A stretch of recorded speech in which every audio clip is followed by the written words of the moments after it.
We're back. We're back. We're good. I mean, what's really funny is I don't even remember how I got started. I guess I just heard the track and hit the note. It was definitely you. Nobody else pulled that off. I mean, I'm not sure it should have been pulled off or it should continue. That's right. It's Scott like, wasn't doing it. Oh, he popped the top. It's kind of like peace at the end of a service. It just becomes a habit. I would really love to go back and look at the first time that I said that. I could probably find that. I mean, how many years ago was it? I don't remember intentionally saying from this I'm point gonna forward. make this my thing. Yeah, this is going to be my thing. Which because people recognize they do it. Yeah, and what's so funny is it became intentional, obviously. Sure. And then there's some sermons where I preached on it because I did a peace sermon at one point. Yeah, and then the shirt with I the bet peace that's sign. when you probably did it. You probably did a peace sermon? No, it wasn't. I don't think so. No, it predates that. You doing it early on. No, I think it was just like, hey man, we're out of here, peace, whatever. And but I honest to goodness cannot tell you where or how that started. That's how you get the I best just like sign when off. Brian Organic. reads, I love when Brian reads that. He said, All right, guys, we'll see you next week. Peace. What do we say? And then you walk off. No. He went, bye. Then he says, I don't have copyright or whatever he says. We're glad you're here with us backstage with the Simple Church for listening to the podcast. You're also live on Facebook, tuning in. We'd love to hear from you. Drop your comments, interact with us here live. And we're back. Welcome back, Evan. Survived last week. Thank you. Yeah, survived it definitely. I did listen to the podcast, by the way. What I am almost confident of, Oh boy. and I say almost because Almost. I'm not confident. I'm almost confident. We were going to edit, and nothing got edited. I think it was like, it pretty much was like, I don't know what's going on. I don't, and I laughed hard. I thought, well, let's just keep it real. I was not here for that conversation. Oh, yeah. You didn't hear Chip come in here and talk about the internet's down? No. Oh, we left all that in there? It's all in there. I left it in there. I was like, Don't even go back and listen to what you put out there. I trust my editor. Backstage. Well, your editor, it was backstage. I went to edit it, but then I was listening to it, and I was like, this is kind of funny. So I just left it. I just got tickled because I said, you well, go. so much for editing. I guess we're just going to go with just it. You got edit to get out the It's truth. live. cuss words. You got to get It the is true live. backstage sometimes. We are glad you're joining us. We're recapping yesterday's message. New series, new month. We got a lot going on, yeah. It's crazy. New us, best month of the year. That's right. Let's hit Halloween real quick. Josh, how's Halloween? Oh, we don't care about Halloween anymore. It's my birthday month. Birthday It's all month. about Moving me. on. Come on, Halloween. Halloween was fine. Look, hot takes from Josh coming again. Halloween is overrated. Oh, boo. I'm not a Halloween guy. My kids had the best time You're at a fun age. passing out candy. Really? Oh, bro. Yes, Not trick-or-treating. They didn't care about walking around trick-or-treating. Freddy Krueger scared the heck out of my daughter. Like, she was like, I'm done. I don't do spooky either. I don't like spooky. But they were having a blast passing candy out. There you go. Yeah, kids had a great time. Not your jam. It's fine. So We're going to get to Thanksgiving in a minute. Well, yes, I'll go back because Evan, you were talking before we went on. Like you had your party at your house. That's yeah. to me that was when we had the best. It was like We love Stockwell. We would just always brought a projector. I put a Halloween movie on the screen, whether it was Peanuts or something. I don't remember, whatever they not want to scary. watch. Yeah, it wasn't nothing scary. Then we all sat out in the front yard. All the adults were like, y'all go out in that circle. Walk around a couple Well, and then when they were young, one of us had to go. So Right. either I went or Angie went. We would walk with them, but somebody stayed there and passed out candy. It was a big deal. And then Chip took it over. And, And we then went to Chip Chip's house. eventually Yeah. went to Chip's I house. remember going Dog to hood. Chip's house to get something one day, and it was Halloween, and I rolled up, and I was like, what are y'all doing here? I was didn't have before kids you or had nothing kids, at the yeah. time. It's like, what is happening? Oh, it was. But when you have, it was the fun. It was the only yeah. way. Now here's my Sounds reason. like I'm just doing Halloween wrong. Maybe See, that's- Apparently. so here's the problem, Josh. So what happened is I just decided to control the narrative instead of the narrative controlling me. There's some perks to that. There I you was go. like, no, it's here. Because we do it at my house. Somebody else cooks. We all bring and chip Right. in I stuff. said everybody can do it, but I ain't driving all the way over to wherever and chasing these kids. and you got to clean up after. It's a trade-off, but it's nice being able to do it on the Yeah. home field. I don't mind doing the cleanup Yep. after when I'm in my controlled Right. environment, my house. So there you go. Josh, next year. Yes. All right. Throwing a party. You hear that, Invite Courtney? your neighbors. We're hosting Halloween. Well, and now does your neighborhood have a bunch of people coming through it? Oh yeah. I Oh, feel yeah. like ours was the busiest it's been post-COVID. Like, I don't know what happened this year. good. Being on Friday probably helped a lot. But Right. it was Saturday packed. next year, baby. There we go. My neighborhood's terrible. Mine's yeah, terrible I can too. see that. All the old people in that neighborhood. You live on the wrong side of the river anyway, so. I don't know, man. Every time I Y'all come over having to this brawls side of over the there river, in the middle of the the street. further and further north I go, the worse the drivers get. That's all I'm saying. Well, I live I way won't argue north. with that. That's, Well, Sorry about that. that's probably true. So Halloween, good. Josh, though, Thanksgiving's your holiday. We've talked about this some. This is Yes, your baby. Super Bowl. I got the Birthday greens, month. beans, potatoes, yams. Oh, That's it. And we kind of kicked it off with some Thanksgiving talk yesterday. You were talking about it. So what is the go-to? Give us the Mitchell family menu. What you got? I was You actually already working planning? on this during staff meeting. I was listening. I I was listening. ain't listening. These kids. Can't admit that We will stuff. be having turkey and ham. We'll also be doing. I'll be doing the dressing, the greens, what else am I doing? The mac and cheese, and then my mom takes care of the purple whole peas, not black eyed peas. There's a Okay. difference. Okay. I don't know the difference, but she says there's a difference. Yeah, I don't really know the difference. Don't.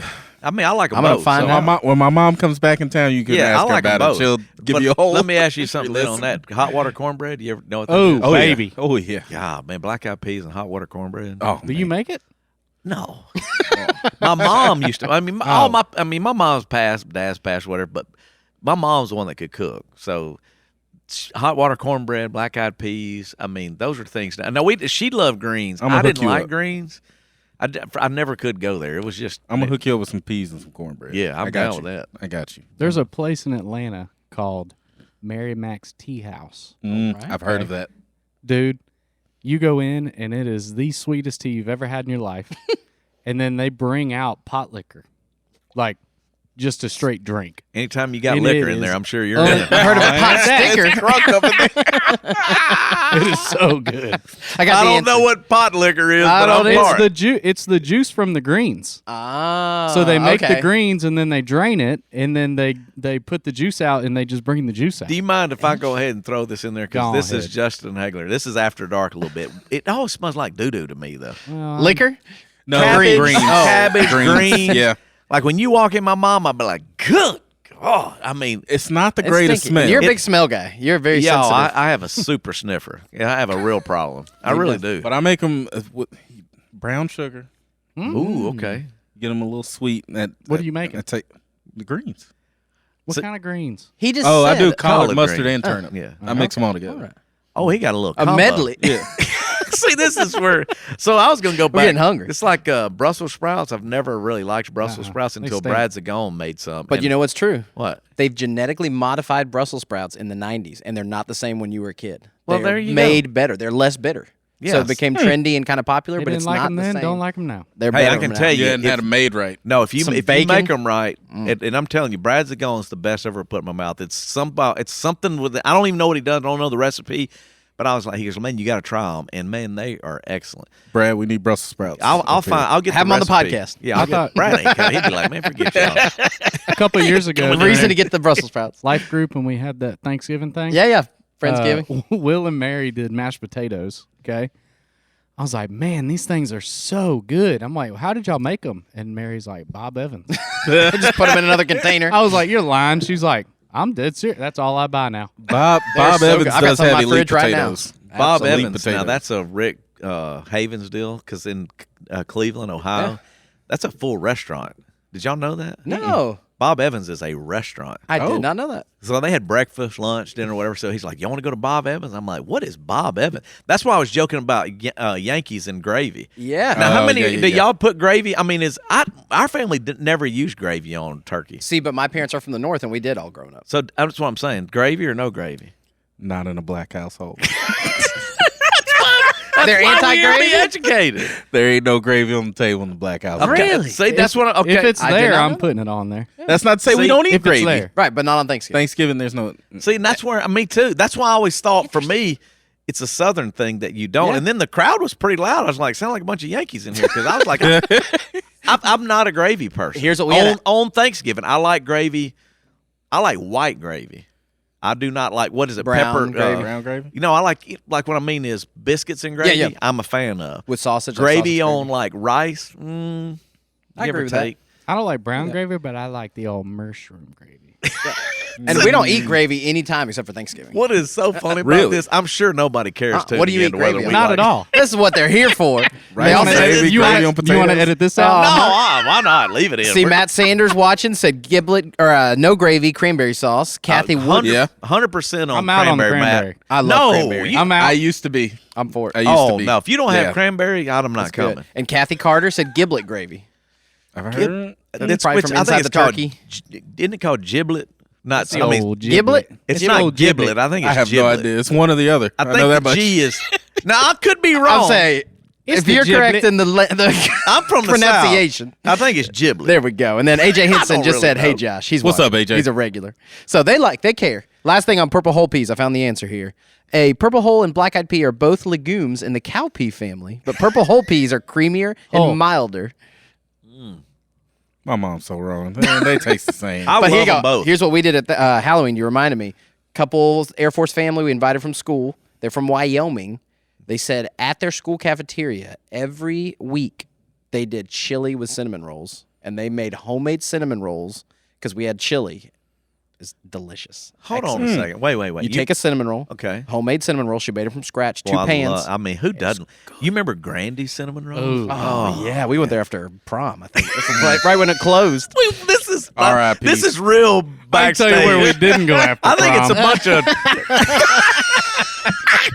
I think it's a bunch of chunky guys talking about There eating, we and then go, all of a sudden eating we're good. going. It's going after That's dark. why Love it. Thanksgiving is the best. I'm telling you. All right, But they put the chili on the cinnamon roll. I have never heard of that. I got one for you. All right. Put cheddar cheese on your apple pie. I have had that. Not a Never fan. had it. Not a big fan. I don't need apple I can pie. tell you, if you're gonna go apple pie, I'm gonna go Southern El classic? Chico original. Oh no, I'm talking about skillet with the Ice cream a la bourbon. mode. What's it called? The bourbon, Bourbon butter. butter. Uh-huh. Oh my gosh! And what's the name of the Mexican place in Benton? The one on the white on the right. Oh, the newer one? Is it El Patrio? El Patrio, yeah. They got it. Best apple pie with On ice it. cream and bourbon sauce or whatever. Woo! There you go. So that's the first 10 minutes of the Food Talk podcast. Spin-off. Well, we're just trying That's to make it. sure It's that Thanksgiving. It's that time. it's got a whole month of it. That's right. Everybody Every starts week we turning coming the in talking calendar. about food. I like Last it. week, Hey, and last just- week we started off with the old green apple slushy. That's right. Yeah. You said you were bringing some more this week. Ooh. Bro, I've had forgot. 5 green apple slushies since. I'm gonna be I also honest need a with blood you. sugar test. Yeah, y'all had them, and I wasn't Y'all got- feeling it. It was okay. That's not my. Y'all got thing. any of them Not green your apple jam. slushes? Yeah. No, I think it was more the memory of the green apple The slushy. nostalgia. Like that time of my life. It is definitely way sweeter than I remember, but Yeah. yeah, That's it's right. great for All I the know is my nostalgia. dad had knee surgery. I walked into his room with the green apple slushy, and he said, "What is that?" I said, "Because he wanted a chocolate milkshake." I love that though. And I said, "It's a green apple slushy." He said, "Oh, really?" He wanted that after that. Drank, Well, I mean, drank a he sip was- of it and got up and he started was, walking he was again. up. He was up there. He Yeah. wasn't feeling nothing at the time. But, Got some big eyes. Kathy Carter's fired up now. She's got all kinds of stuff. Justin is right about the pronunciation, according to Kathy. Right. I'll believe her. And then the gravy goes on dressing, not stuffing. Oh, stuffing. okay. Stuffing that's a northern thing. Stuffing is where they actually put it in the bird. Right. Uh-huh. Yeah, And that's just we don't do stuff. that's just jacked up. So No, see, I mean, we didn't grow up like that in the South. This is another thing. So this is my family. We put actually shredded chicken in the dressing. chicken. Okay. Mhm. I've seen turkey. No, it's like you kind of you had eggs and you had all this other stuff, but that was my mama's recipe. Wait, you say chicken? Yeah, she shred chicken. Like so, you would have. She went Like to it would just KFC? add flavor. No, like you'd boil your chicken, but Yeah, then yeah. you would shred it, and then it would just be little hints of, I guess, flavor. I don't know why they did it, but then Little like hints of Mimi, protein. Angie's mom, hers is like a little more dry. It's a little more thick, which I love them both. I'm a dressing guy. That's You're right. not gonna go wrong with that. So we I need can your make y'all Thanksgiving some hot of mine. takes. That's right. Podcast at thesimplechurch.tv. Shoot us an email if you're listening. You can go on Facebook, comment. We'll hear some more. And you We'll- can't each week. get too many crunchies on top of a green bean casserole. either. Hey, Oh, man. man. Some French onion. Oh, Yeah, like French, little- like when they kind of when they chinch on that, don't chinch on it this year. It's a holiday Go splurge. go to Sam's, buy the big bag, use the whole bag. Hey, and if Get Mama that got them, rotisserie chicken while you're there. flabby too. arms. if Mama got them big arms, son, let them swing, Mama. Let them swing. 'Tis the season. Let them Flabby jokers arms. swing. Flabby arms. Hey, let them work, boy. Just go up to your grandma and smack Hey, her. just if they swinging in the kitchen, just let her work.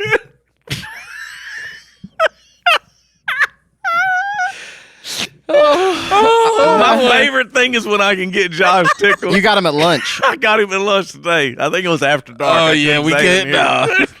All right, Matt still got He's trying comments. to keep us on the We're off it. We're not even trying. But Matt Sanders said his aunt put oysters, and it was gross. oysters. Oysters. See, that's weird. Everybody's got their weird Thanksgiving Yeah. food. I did have a seafood dressing last year at our Seafood sales. dressing? Yes, at our sales meeting. It was made by Lakeisha. Shout out to Lakeisha, and she's got, I believe, has family from New Orleans. So this is deep South stuff, and It was good. it was a heavenly experience. See, that's what I'm Yeah. saying. All right, I so mean, send yours in. Let us Okay, know. yeah, we want sorry. feedback. All right. That's all right. So as we're talking about Thanksgiving, though, the food's a part of it. But the message yesterday really was great about gratitude because it comes up this time of year, right? Hopefully people are thinking about it. Most families will have some kind of tradition where they sit down and say something they're thankful for, and then you move on and go back to everyday life. But I thought it was really interesting when you were talking, I think it was just 10 o'clock you said, about why our kids are the way they are and how we practice gratitude and live that out. So it's three young parents here talking about it. That one hit home for me. Well, so let's talk about number one. This is backstage, so every service is different, and you write the message. And Evan, Josh, everybody will relate to this. You have an outline. Now, how I write the message, just so that people ask, Because this everybody has behind the different styles, scenes, yeah. I have thoughts, and then I expand on the thoughts without notes. That always throws people off. So I don't write more out bullet point, yeah. I don't write out all my stuff. So in other Or words, somebody like Brian Reed does. Brian Like, he Reed writes a writes full it out. I transcript, think, there's other people that do. Now, so what that lends itself to is every hour is different. and more spontaneous and more. And I don't know why I've done it that way. I've always done it that way. I've never done it where I wrote it out ever. Well, it's worked pretty well for you. We seem to be working on it. But where a valid point is, it's like if for some reason at 10 o'clock I didn't see anybody. It just hit me that we have a tendency as parents to gripe about kids and not being appreciative and, man, they're so this and so that. And then it just hit me. I was like, man, it's really a reflection of me. Like, so one of the things that I've said it many, many times, even when we did young couples life group at my house with Spivey's and Robley's, we were all over there. And I was telling them they're younger, it's like, man, just get your kids out of the country as early as possible. And they're like going, dude, what? And I'm like, I thank God that through Symbol Church, I didn't have this as a memory. But even go back, I mean, that's who you were. That's how I went. I was a 15-year-old Right. sophomore. And I go back to it. I admire how you are as a young man. I mean, how you grew up. You're like, you and Mallory both are like, I'm here to serve. I'm going to try to help. I'm going to try to, where I think the reason that it was so impactful to me is like when you see things other than what you have, especially when it's poverty and extreme poverty, because America has poverty, there's no doubt, and we've been there from food box distribution here to working with families, The and hub, the hub, the rescue mission, yeah. and then even me on the chaplain side, working with the fire department. There's a lot that you go, okay, there's poverty, but I'm telling you, you get outside this country, there's a whole nother level of poverty, And it's easy to pretend like it's not there. right? We can stay in our own bubbles. We can stay insulated. We can choose what we want to see. And so when you take a child there is something to the childlike faith, and there's something to the child learning at a formative age without you being the one to teach them, but you led them to that place. That So my campus is kids still to this blank. day, like my kids to this day will still go back to when we took them as young as we could to Warriors, and they're like, man, like there's a family trip coming up and it's full this year, but I'm just telling you, you don't need to miss it. And Mallory and Nora are going. And We're sending our I kid now, promise yeah. you, Nora will never forget it. More than even your Thanksgiving, more than your Christmas gifts, my kids will go back to. It's like, man, I remember the first time we went and we saw this, because there's also children playing with children with the language barrier. They don't even speak the language. My kids didn't speak Spanish and they didn't speak English. Kids, but boy, God does something in those moments. And then it hit me recently in my life group where we looked up the Sermon on the Mount. And this was kind of along the lines of, and now you don't go into all this in the message, but this is all that's hit me, is Jesus said, blessed are the poor. And now the reason I think they're happy, and the reason I think there's something there's something to this blessed part of their life, is because they're not distracted by all of the other stuff that we're distracted by. Right. And there's a simplicity and an honesty and a level of A lack of fear. a lack of comparison. It's like Yeah, there's being just an self-conscious. innocent. Yeah, it's like there's something really, really weird on that, and it's hard to describe. But like these guys going on that trip we showed Sunday, a lot of them came back and were like, man, like one of them admitted he was like, they'd gone to war for the first time. They're like, man, right before I left, they were saying they're locking the border down. That's freaked me out. We've been doing this for a long time, and it's all talk. But I mean, you're an American; you can come and go. There's different things. It's Right. It's fear. It's fear, and then you start going back to, boy, if I can overcome those things, and I can do that, whether that's in town or out of town, and there is something different when you get out of town. I promise you. I don't know what. There's not a good or better. It's just kind of different. Yeah. Then God's able to do that for your kids. And so I have all these kids that would come in. I mean, parents back in the day doing student ministry for all those years, and then counseling young parents are like, well, my kids are so unappreciative and they're so whatever going on. I'm like, well, we kind of did it this way. And then like, well, why haven't you gone to serve somebody? Why? Well, I mean, I can't take off work. I can't get away from this time. I can't.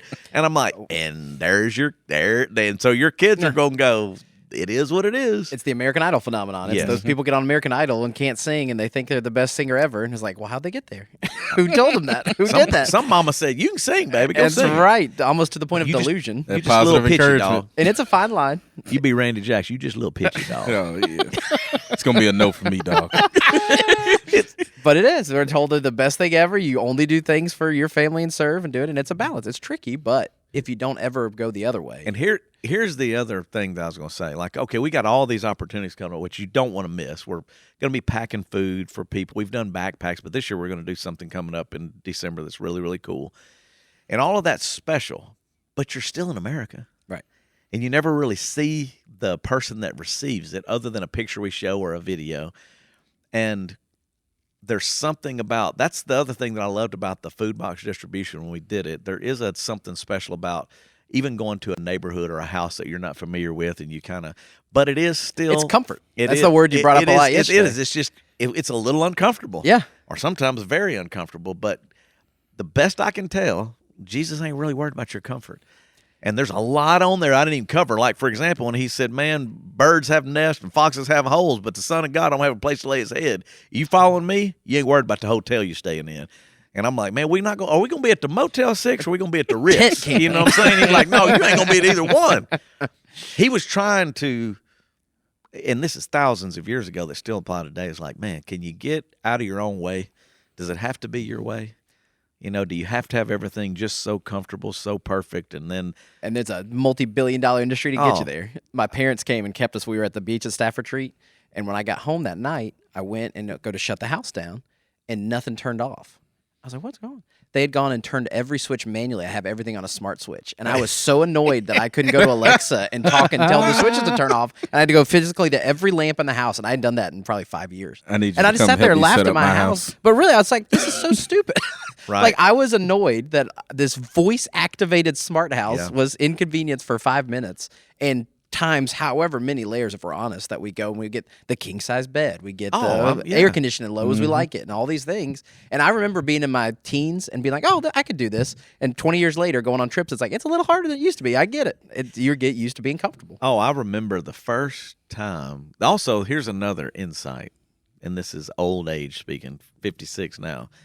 The more you have, I didn't put this in the message, it might come up in one in the future. The more you have, the more difficult it is to leave. So, for example, when I had my wife, Angie came into my life, it was harder to leave. And you got married a little later. Then when I had children, it was even more hard to leave. And then when we had a nicer house and a more comfortable bed, it was harder to leave. When we first got married, I mean, when I was single, I lived in I had a twin bed in my room with a bunch of guys. I was like, peace, I'm out of here. It wasn't hard to leave. And even when we were doing music and we were traveling on the nation, it was like, it's not as hard when you don't have much to leave. But boy, when you start getting things of value that make your life more comfortable, boy, it's hard to walk away. I mean, my wife, and this is a true servant, and y'all are all going to not believe what I'm fixing to say, but this is a gospel. She rubs my feet every night. every night. Every night? Every night, Jordan. What you doing? Courtney can't touch my Right, I lay there and watch TV. I said, well, no, I mean, what you doing for her? I should be better. We already know. There's no I can't doubt. wait to go home and be like, babe, Angie's rubbing Justin's feet. Listen, and Termite. Angie, and if she was here, if you see her and you ask, she will be quick to tell you. It's hard to leave that. Like when you go out of town and you don't have her warm body next to you, you don't have somebody rubbing on your little feet, the remote control in your hand, you're in your comfortable bed, and as silly as this is, I'm even going to the next part. Kids were a whole nother level. They cry, where are you going, Daddy? Well, I'm going to Africa. Or you're like, oh my gosh, what if I die? What if I'm not coming home and all these sort of things? And then what happens is you justify your inaction and you go, well, I've got to take care of all this. And then the truth is you only teach them that nothing that Jesus is asking for is as valuable as you are.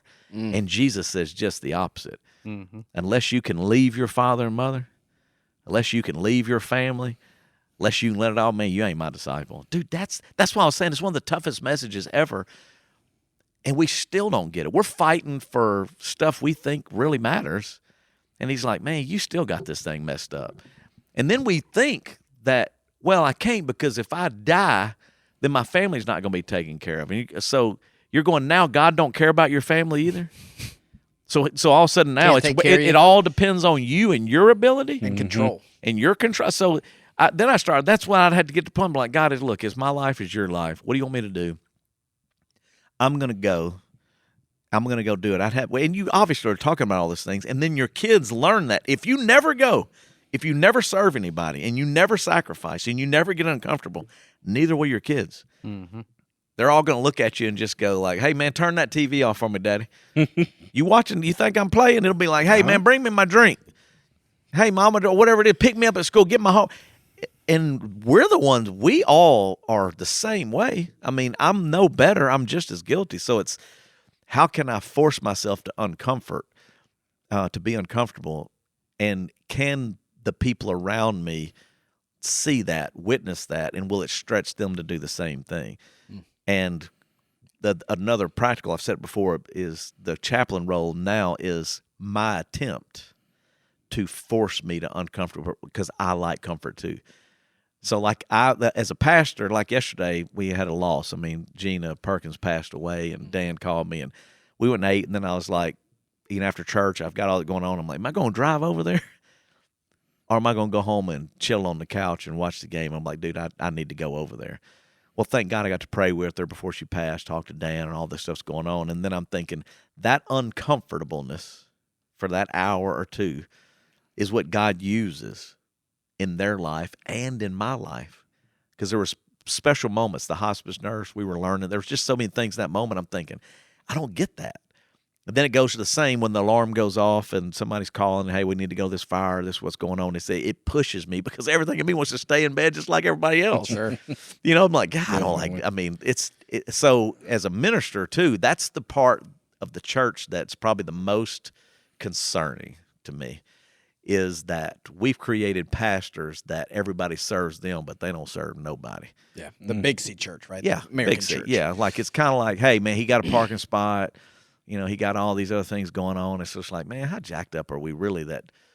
And then we put it off on like, well, that's, you got to take care of and whatever. Like, no, man, isn't it that we're all doing that for each other? I ain't no better than you. You're no better than me. But like, how can we, can't we figure that out? And then if we get our kids to do the same for the kid that's next to them, or I'm going through the Bible recap, and yesterday was when James and John come to Jesus like, I want to be on your left and right hand. And then he sits them all down and reminds them, it's like the first shall be last. And that's what, put yourself in the position of pride and arrogance, and that's what I'm saying is like, and it's a great point. If it's like somehow we have forgotten all that, somehow we've gotten away from it, and then, which is hard because this is next level. So you're behind the scenes. We build buildings, and now we are that church. So it comes back to, well, I love this, but we're comfortable. It's the tendency, right? It's the drift. Mm-hmm. It's the okay, lean. man. Look, my kids got with. And then ironically, because we built the building, are you more committed? Have you attended more because we built this building in the last few years, or are you just kind of like, I still got baseball, or hey man, I ain't going. I mean, look, I mean, it's cool. They're there now, so I can. Yeah, I I'm know where glad I you're can there, find them. but it's like, and again, none of those things are bad. It's not like I'm saying it's just a real tension in America because America makes it, as I said in the message, it's about us. It's about your future. It's about your retirement. It's about your house, your car, your kids, your whatever. And then when you read Scripture, this is what makes it so complicated. Jesus says, it ain't about none of that for you. And then we don't like that because that message don't grow at church very well. Everybody's like, no, wait a second. Die to self. But that's one of the quotes shortly after I came on that I took from you, from Bible, from Scripture, whatever. And my kids, I know they are tired of hearing it. But every time recently we had a talk with one of our kids, just kind of, running all around the church and doing whatever they wanted to do. And we had to sit down and had a talk with them last night. It's like, it's not about you. This ain't about you. And I know they're tired of hearing it. And it's a process of trying to get them to understand because they're 11 and 9 and Chloe's 3, right? Yeah. 3. But they don't truly understand the message behind it. But it's really trying to get them to understand, like, we are here to, what do we always say? Love God, love people, and solve problems. And it's about the outsider coming in and how we can help them and how we can lead them. You are already here. You've already accepted Christ in your life. You've already you do the thing every weekend. Well, what's that next step? How are you going to help others come along in this journey? And as we get into the holidays, right, that's going to be a big emphasis in Christmas. We're not ready quite to reveal the Christmas yet, but we got some really cool stuff coming and doing that in some ways because, again, we're all busy. We all have stuff going on. But if we can help you, and we as Simple Church want you to have the opportunities, just take advantage of them. Go and use it. So, yeah, I guess, and that's why, I don't know, man. Maybe it's just where I'm at today or whatever, but it's like one of those things where you're going, we are as a culture where we are. And that is, it's about the consumer, the church person. And then we've created that. There's nobody to blame but the church. I mean, the big church, like the big C. It is what we've done. So what music, what preacher, what style of church, and then we shop. And then it's like, well, I wasn't fed, so I went to find somewhere else that I was fed. And I heard somebody recently say, it's a very funny point. It's like, we don't do that even with your babies. Like eventually, you grow up and feed yourself. But we still, in our American church, think that it is about being fed and having your needs met, when the truth is, a Christian, when you have given your life to Christ, the Holy Spirit comes inside of you and is working inside of you to grow. It is not about somebody feeding you. You feed yourself. Mm-hmm. It would be like me now going, feed me. Somebody feed me. I can't eat. You're like, man, you're 56 years old. Some have been Christians a long time, but you're still like putting it off on, well, he didn't feed me. They didn't feed me. And then it goes beyond just like a scripture or a Bible study or a lesson. We don't serve anybody. We come in expecting to be served. Mm-hmm.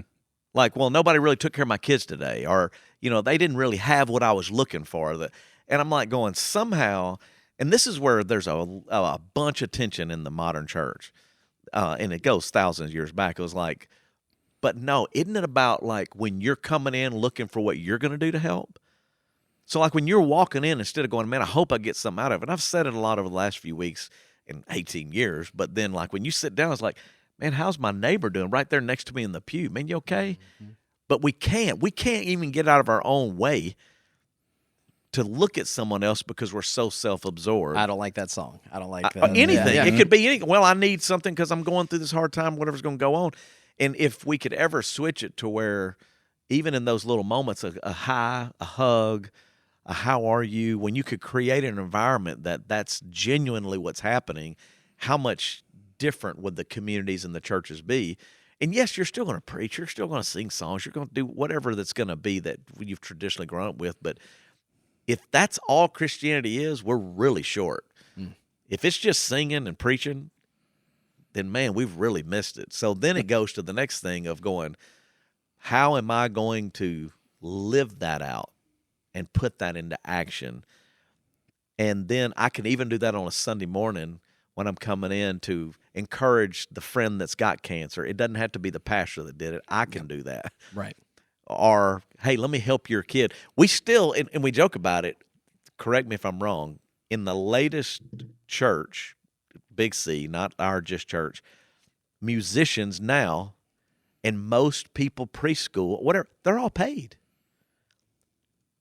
Mhm. What if the checks disappeared? What, even for me? Like, do you all still show up? Do we all still go, hey, man, we're in this? Or do we go, man, I got some things I need to do?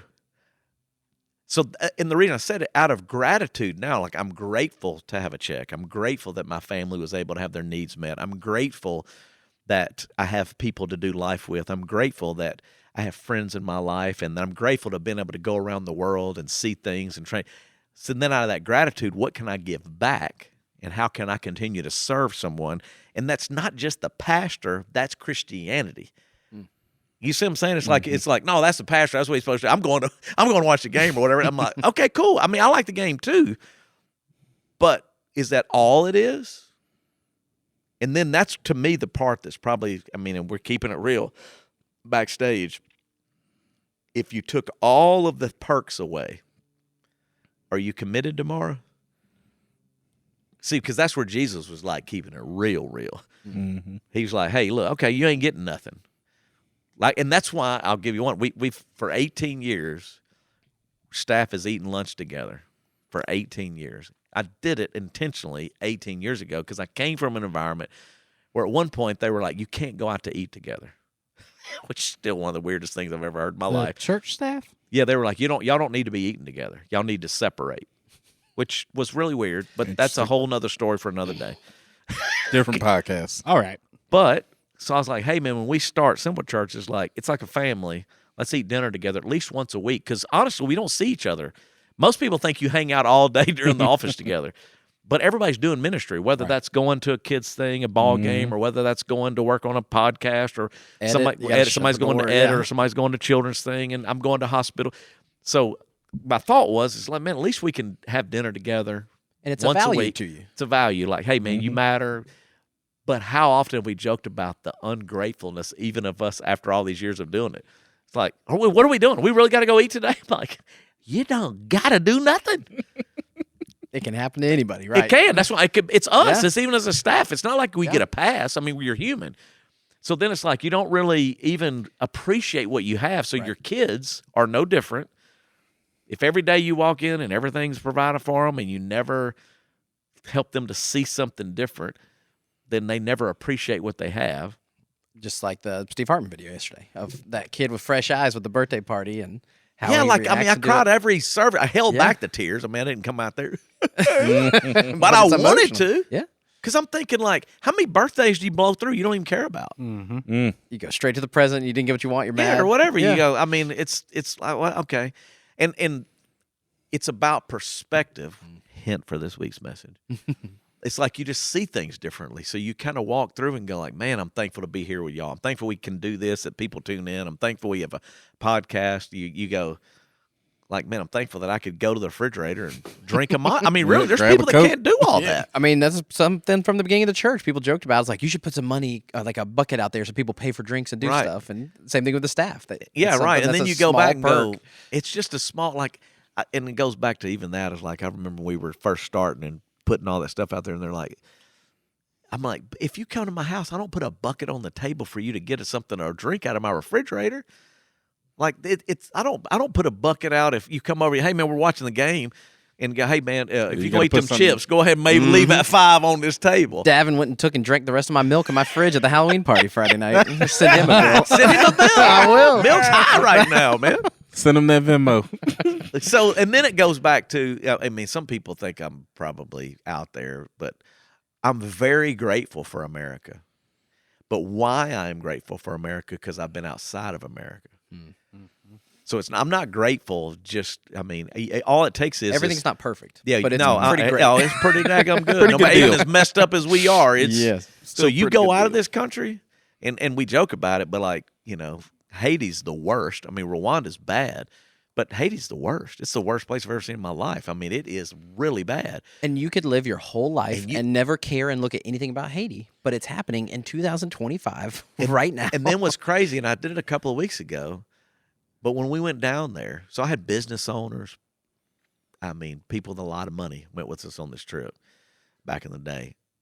And we saw these kids with nothing swimming in the ocean and just loving life. No iPad. We were joking about with your kids. I was like, hey, how are we doing these kids now? Because my kids they're grown. And I said, you can blame me because we were the generation that had to have a TV on the headrest when we were leaving. It started back then. It's like, hey, just keep them quiet. Now, you go to Haiti, there ain't no iPad. There ain't no internet. There ain't no electricity. But here you go to every restaurant, and I guarantee you, Oh, look around. Audience, next time y'all go to a restaurant, look around in the restaurant. How many kids are on iPads? Have over-ear noise-canceling headphones on. And then we were talking about, Evan was Sometimes talking about. it's nice. it's a tension. Well, you were talking about going trick-or-treating. Yeah. And he said that while people are trick-or-treating, parents were on their phone while their kids are going I up was and sitting looking there at it. watching. Yeah. It's not even, I'm not even talking about 2, 3, 4, 5, 7, 10-year-olds. I'm talking 16, 17. Oh yeah, but I'm saying it's easy to blame kids. The parents, when I was trick or treating this weekend, it was shocking to me how many parents are standing there. Their kid go to the door and they're sitting there doing something. They're not completely isolated, checked out. Because it's easy to be mad at kids, but we got to turn that mirror Sure. back on Yeah. ourselves And that's what I'm too. saying. You're right. Because they were watching us. It is the culture. You're not going to beat it. You're really not. I'm trying to navigate it. Because you can only pull your kids together and have conversations. Like my kids are grown now, Yep. so we're having these discussions. And my question was, I'm grateful for the technology. I'm grateful that you can contact. Like right now, we know where they are and all. Like we were joking. This is no exaggeration. My mom and dad had no idea where I was. We would leave the house and it's like, I don't know if they're coming back or not. I left the house the other day and went to Sonic. Got a green apple slushie. Shout out. Number 5. This I think he's is trying to a get different time. sponsorship. Number Yeah. 5. There was word And I that you were took- bringing some today. I took the kids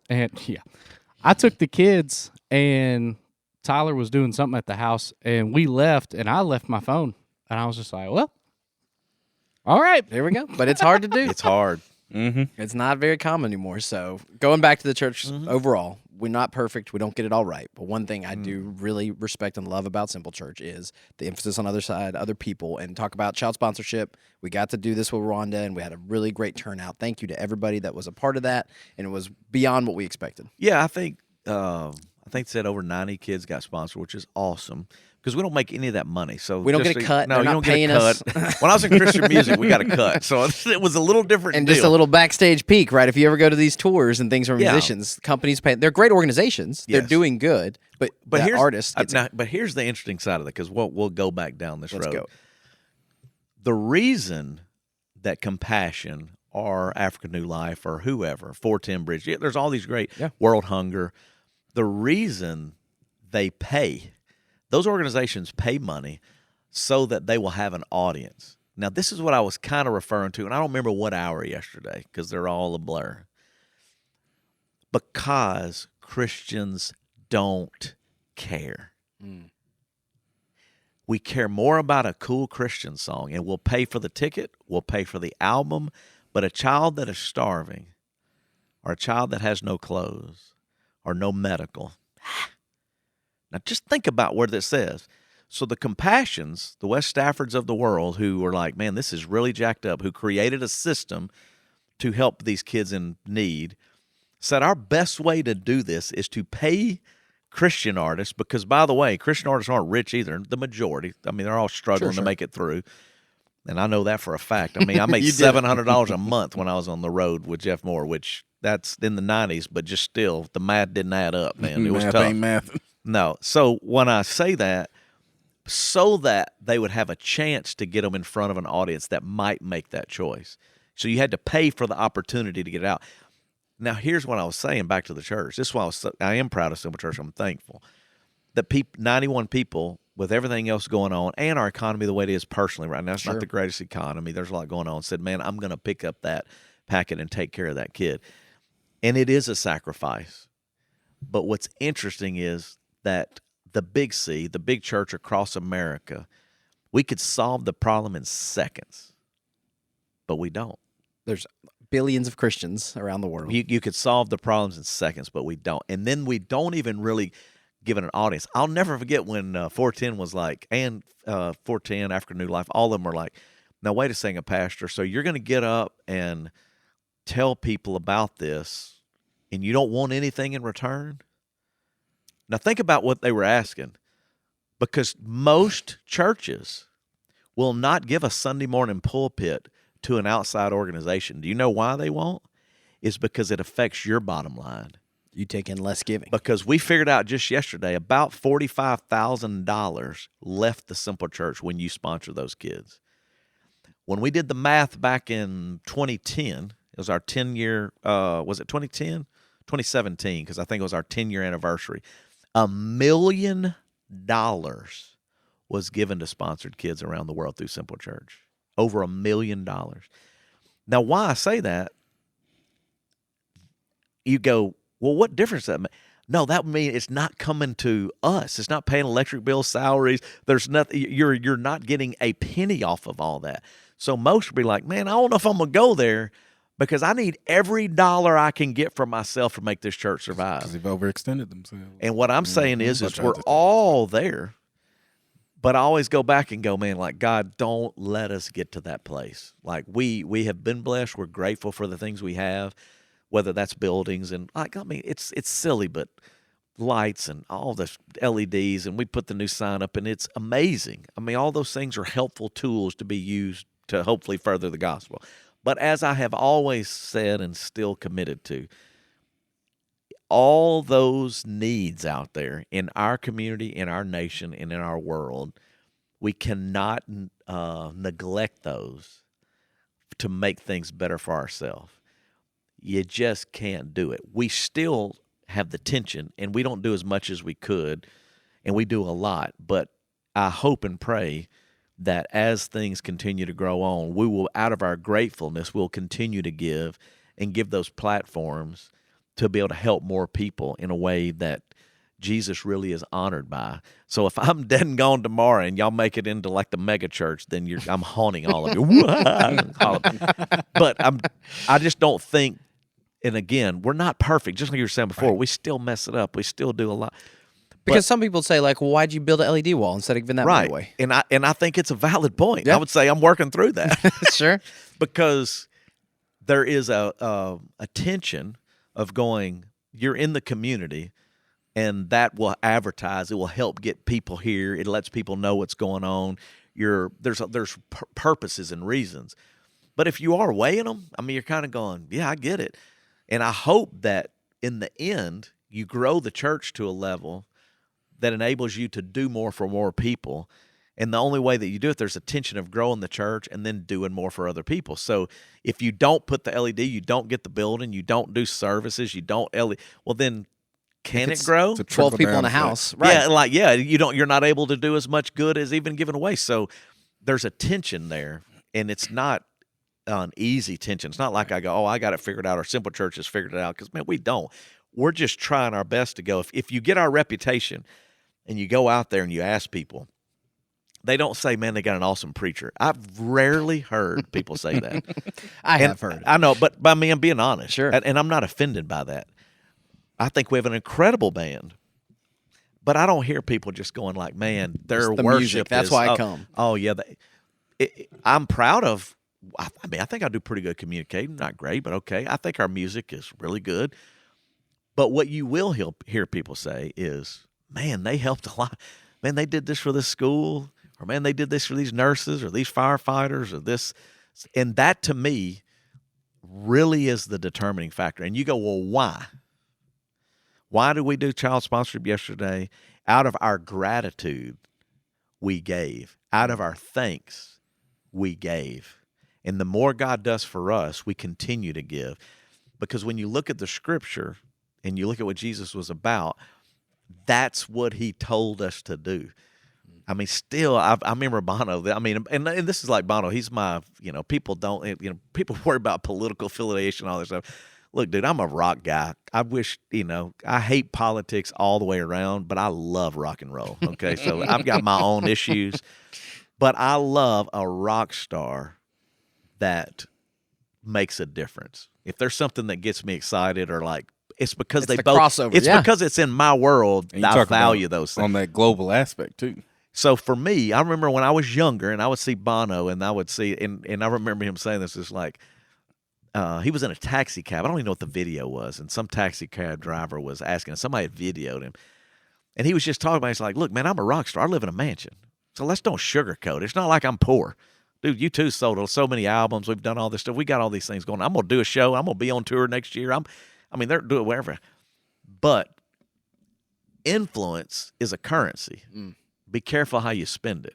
And so what he was saying was, I have this influence in addition to the resources that if I can direct people to solving these problems, and because he's a believer, a cussing believer like me too, I apologize for that, is he's realizing the impact you can make. It's kind of, you go back and you see a starving child, and it goes back to him was Live Aid in Africa. The 80s, right? In Africa, you kind of go like, man. And what happened was Bob Geldof, this is a whole nother little sidebar, but he was like, hey, let's do this concert and let's raise these money to help Sudan, I think it was at the time. They were starving and all this was going on. And they were like, man, you won't even make a dent because the production alone, what you're going to spend on it, won't make you could make more of it. And he was like, I've never really thought about that. Because you had the heart to do it, but like how you're going to do it. Like what will that look like or whatever. And in those things that we're all struggling with, even as a church, it's not like you've got it figured out. Like, it's like we're still navigating that. It's a little messy, and you're trying to go, how can we make the biggest difference? But at the same time, these things still are important to us, whether that's communicating the truth of God's word or for him doing a good rock show. It's like you're still going, hey, I still want to do these things, but I also want to do this. And at least we're doing something. Yes. Like you come back and go, hey, we're trying. We haven't got it all figured out. And there's an extreme on the Christian music side of things because I'm a music guy. So we're going backstage with music now. The craziest guy I ever met in my life was Rich Mullins. And if you want to see somebody, if you want to see somebody nuts, this guy was nuts.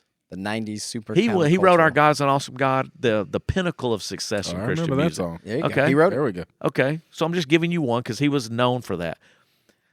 Gave all of his salary away other than the living man's wage. I always wore like a white T-shirt and barefoot. Took nothing. White T-shirt, jeans, and took, at the time, it was about $24,000 a year was his income. And that's all he lived on. And he gave every bit of it away. And would go to All of churches. the producers and all of the record labels were like, man, you can't do this. Because the system was, man, you can throw a little over there, you can help, but and then he died tragically in a Jeep accident. He rolled his Jeep over, it killed him. And why I say all that is like, when I look at my life and the people that influenced me, people say why are we the way we are? Those are influences. And just that, put it, oh, go ahead. Go ahead. That are just in my conscience that make me go, man, so I do struggle with it. I struggle with, I struggle with whatever we're spending on money. Are we doing enough? Did we do enough? Can we do it more? So go ahead, Evan. Well, I was just going to say what you've always said that I think stuck so well with me is we do these things to do more good. Yeah. If you go and you have a platform, if you have influence, if you have a place to go, you bring in a Drew Brees, you get a big crowd there. Maybe some of them never come back. Most of them never come back. But if some do, and then that some start to be sponsors of a kid's, right? You have to build a bigger audience, and then you go back and get the ones that are going to go. And and let's go Drew Brees for a second because hopefully we'll see him again. I remember we sat backstage at Very sad I Brookshire, missed that. BGA or whatever. He was great.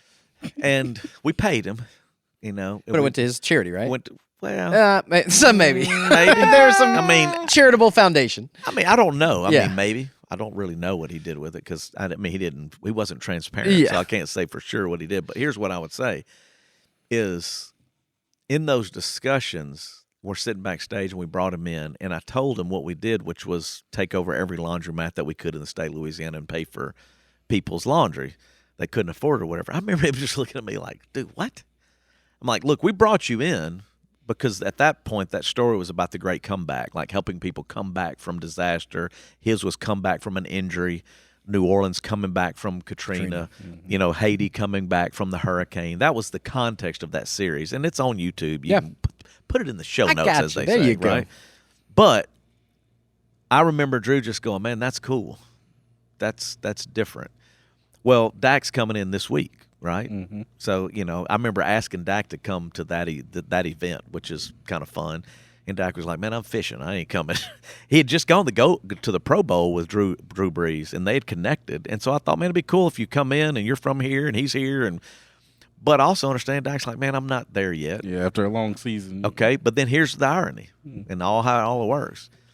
Tragedy and trauma and loss cause you to go, wait, there's got to be something more than football. He loses his brother to a tragic suicide.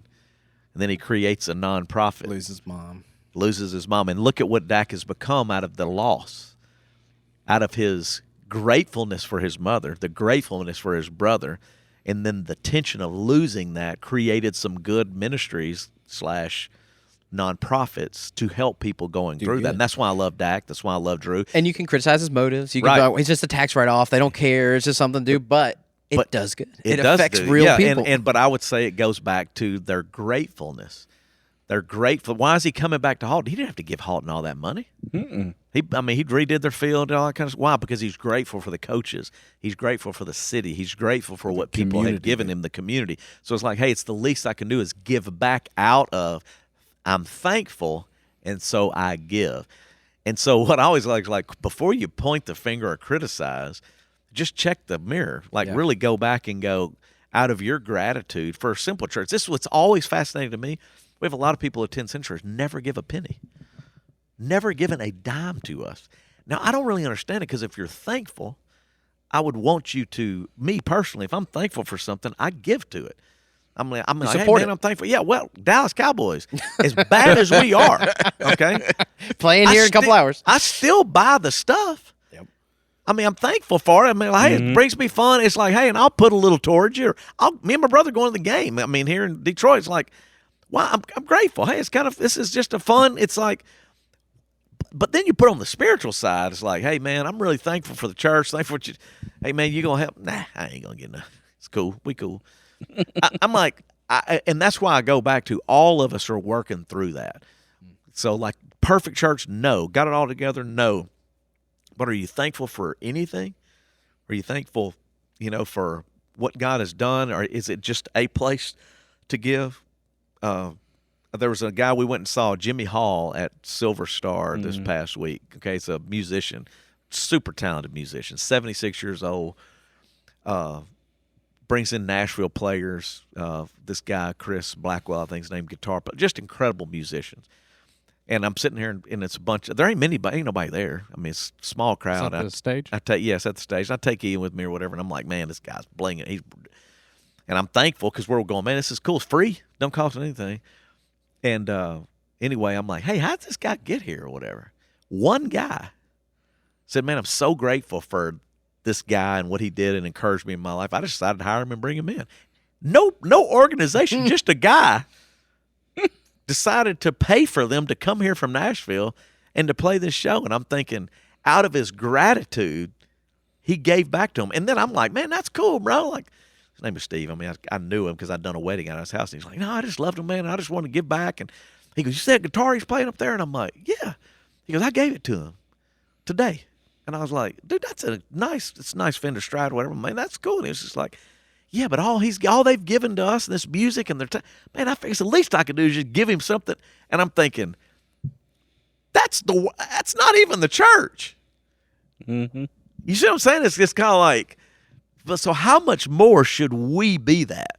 Like out of the gratitude of that you have, that you go, man, I'm going to give back to a school, a coach, a community, the world, a church, like it. But and then if you don't, and you don't model it, and you don't teach it, and you don't show it, you think your kids are going to figure that out? No, bro, it don't work that way. It just don't work that way. So lead by example. Yeah. So anyway, I don't. Because they're we trying never to know where we're going with this. But I have no idea. You tune in to Backstage with the Simple Yeah, I Church. mean, so- We're about at time, and just stick a bow on the Bono conversation. Though one thing I think was really incredible is as the year jubilee and the debt forgiving and AIDS. Crazy. And Bono has done hundreds of millions of dollars of good for the people of Africa, around the world, and all that stuff, and he could have done none of it. Could have done none of it. And it would have been easy to just give up and quit. And he got criticized by everybody. Oh, everybody. and everybody. Well, he that's met one- with the wrong people. He met with Republicans and Oh, and Democrats. I've got to give this inside all right, story. come on, and then we got to wind it down. This is the last story that is the most fascinating to me because I was in Christian music about this time. So you're in the 90s, okay? Christian music is kind of taken off. There's things going on. Well, rumor went around Nashville, and this is crazy, that Bono was calling a meeting with all Christian musicians. And he was going to be in Nashville, and he wanted to meet with everybody. So, and I believe Michael W. Smith talks about it, Amy Grant talks about it. I think there's a small group of people, and they pull together at someone's house. I don't remember what house it was, and Bono shows up. And what do you think he does? He chews that tail out. He was like, why is a rock star doing more than all of y'all combined who's not even in the Christian music industry? And isn't it time that we figure this out and wake up? Well, I remember going like, wow, like that's a secular artist, that was the big word, that was calling them in to go, hey, we're all on the same team. They got the meeting. People showed up because yeah, he's like, Bono. Look, yeah, and I'm a Christian. Bono's going, look, I'm a Christian. I'm just not in Christian music. I'm a Christian who does music, but I'm not in Christian music. Right. But you are Christian musicians. That's your label. That's what you do. What are we doing? Well, it didn't just stop there. There's another, and I saw this on Bill Hybels' personal interview. Bill Hybels got in trouble, but at one point, literally, well, I mean, he's human, so there's a lot of them got in trouble. Sure. But Bill Hybels at the time had created Willow Creek Church, started Willow Creek, huge network. Well, Bill tells the story that when Bono would go to every major city in the U.S. when he was on the Vertigo tour, I believe, he called for a meeting with every pastor in every major city. And you know what he did? Shoot that tail out. Single one of them. And he was like, hey, listen, man, isn't it time? And Bill interviews Bono, and he goes, why did you do it, Bono? Like, why? Because Bill Hybels didn't even know who he was. His kids tell him, hey, Bono calls Dad, you need to meet him. Bill just didn't know music. Yeah. And he was like, because as Christians, shouldn't we care? Should we be wanting to give out of our gratitude? If Jesus gave everything for us, shouldn't we, out of that gratitude, go, man, what can I do for someone else? And for a rock star, for me, to motivate me and encourage me more than any pastor, I think God's pretty cool to go, hey, I'm not even going to do it in the box that you would think it's going to be in. Billy Graham for some people, you know, some other pastor or somewhere. For me, it was a guy like Bono, and I'm like, that's my dog. And then if it's a rock star to a football star, I'm like, Dad, keep going, bro. Like, just keep doing more good. Keep giving back to your community. No matter what everybody says, out of your gratitude, continue to give. So hopefully I get to see him. If he's going to be here Thursday, I'm going to be like, what up, cuz? I got you. Make that happen. Come on this podcast. That's right. We'd love to talk. Yeah, we'll see about that. That's right. So thank you for listening to this podcast, even without Dak. Thanks for being with us. Make sure if you're on Facebook, you download. You can check out the audio on the podcast, wherever you get podcasts, Spotify, Apple. And if you're just listening, join us on the video. See our smiling faces next week, every Monday, 3:30. We appreciate you being here. Bye-bye. Here we go. Peace.